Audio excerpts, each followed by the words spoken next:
আচ্ছা কোনছে আল্লাহ বড় না মানুষ বড়? ধরো গাদা, তুই কার হাতে কার জোড়া দেশ? কোড়ায় আল্লাহ আর কোড়ায় মানুষ। যেটা কবার কইছে ওইটা কন। আল্লাহ বড় না মানুষ বড়? আল্লাহই তো বড়। আল্লাহ বড়, তাহলে আল্লাহর কথা না হইনা মানুষের কথা শুনেন কে? কি কইতাছস?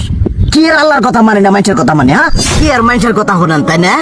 আমনে যে ওই দিনকে ডায়াবেটিসের রোগ নিয়ে যে হাসপাতালে গেলেন, ডাক্তার আপনার কত কিছু খাবার না করলো, সব কিছু না খাই এখন চলতেছেন। তাহলে আল্লাহ যে আপনারে কইছে যে হারাম খাবার না, সুদ খাবার না, কই আপনি তো কাম কাজ বাদ দিয়ে এলাকার মধ্যে টাকা পয়সা না গায়ে খালি ওইলে দিয়েই খান, নিজেরা টিয়াও হালাল ভাবে কামাই করেন না, ওই সুদও তো না কয়টা টিয়া করে লাভ আহে, ওইলে দিয়ে দিয়ে চলেন আর পেটটা বড় বানাইছেন। শুনেন একটা কথা কই, হারামের কোনোদিন আরাম নাই।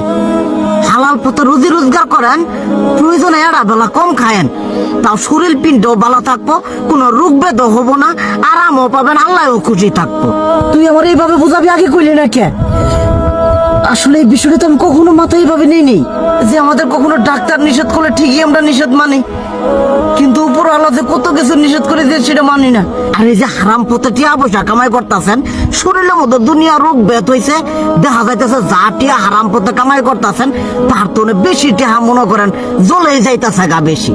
আজকের পর থেকে আমি আর এই হারাম সুদ খামো না, আমি হালাল পথে চলবো, হালাল টাকা পয়সা ইনকাম করবো। এতে করে যদি একবেলা কমও খাইতে হয় তবুও খামো, তবু আমি আর এই হারাম পথে চলবো না। আচ্ছা ঠিক আছে।